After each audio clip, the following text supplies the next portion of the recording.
Avoid these 5 mistakes when selling your home. Hello everybody, welcome back to Suburbs of Seattle, or welcome to Suburbs of Seattle. My name is Andrey Gulyy, and I'm a licensed agent here in the state of Washington, serving you with all of your real estate needs. So go ahead and subscribe to the channel while you're here, hit the notification bell, and or call me or text me at the number below. That's my direct line, and I'm here to serve you.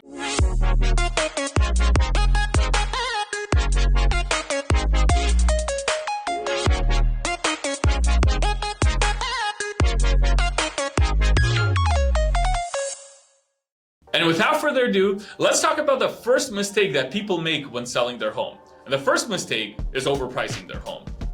There's no other mistake greater than this. You can have a horrible property, it can be falling apart, but if you price it right, honey, it's gonna sell.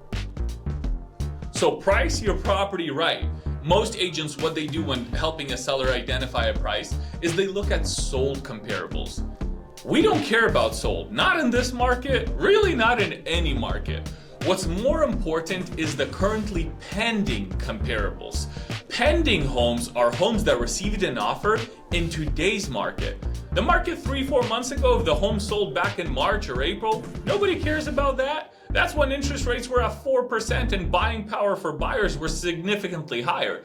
Now, make sure that your agent, wherever it is you're selling your house, is actually calling the agents that have a pending listing and sitting down. I do this with my clients at the table. I call the agent and I say, hey, Richard, for example, I don't know why it has to be Richard, but hey Richard, my name is Andrey. I have some clients who are wanting to put up their house for sale, and I want to understand what you actually ended up selling for. This gives you real data to today's market on what a buyer is willing to pay for a home. And then you can take that information and understand what your home is worth. So, number 1, do not overprice your home.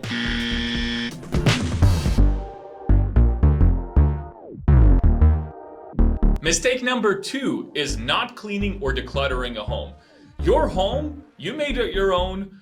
You know, I grew up in a home where we had some traditional furniture and, you know, we had family pictures on the walls and plants everywhere, and my sister was into lizards, so she had plenty of those in her room, right? Just, it's your home, you made it your own. Now, we gotta restructure your frame of thinking.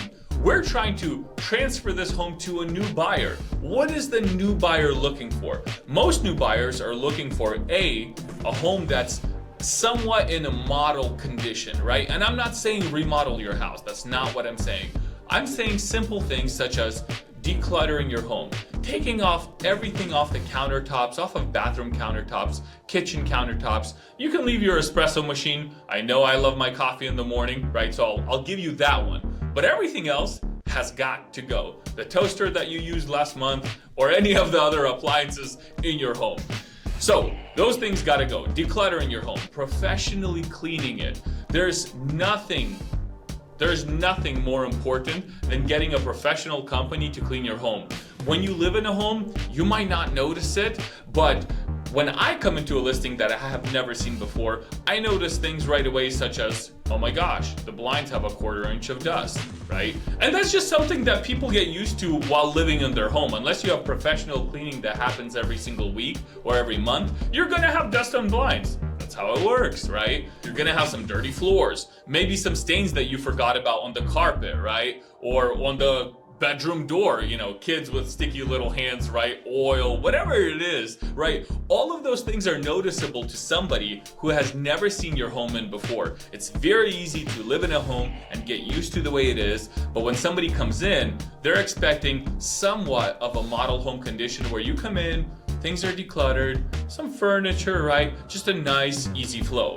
Making sure that you take off family pictures, right? Taking off those because the buyer wants to feel like they're in their home, not in your home. They're not coming over as guests. They're coming over as a potential suitor, if I may say, for your new home, right? So it's their home. We have to make sure that we appeal to them.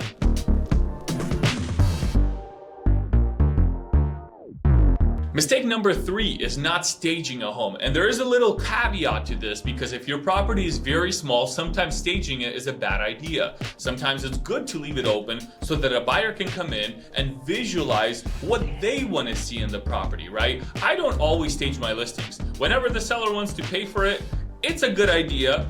I'll say this, 9 times out of 10, staging a home is better than not staging a home, because emotions sell. Buyers fall in love with their eyes, and when they see a nice home with some nice pictures, and when they come over and they sit on the chair and they're like, you know what, honey, I could see myself living here. That's what sells a home. So for that reason, staging is important.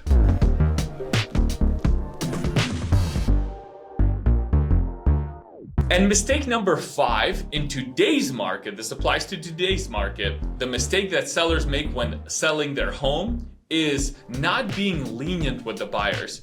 I get if a buyer during the inspection report writes up a list of 40 items and you're like, oh my gosh, this is way too much. There are some unreasonable buyers out there.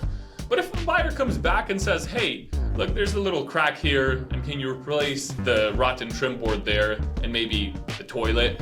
All of these things are so minuscule in the grand scheme of things, right? So if it's not worth even negotiating with the buyer, if it's gonna cost you maybe $500, $600, $1,000, $2,000, in the grand scheme of things, when you're selling a $500,000 home, it's not too big of a deal to replace a toilet. And I know that we can apply the same logic to the buyer and saying, hey, it's not a big deal, right? And I negotiate almost all of that off the contract. But if a buyer comes back and continues asking for that, let's just do it and get it over with and move on to new beginnings, right? I mean, your new home awaits, or wherever you're trying to move. Let's not get the deal hung up over a few $100.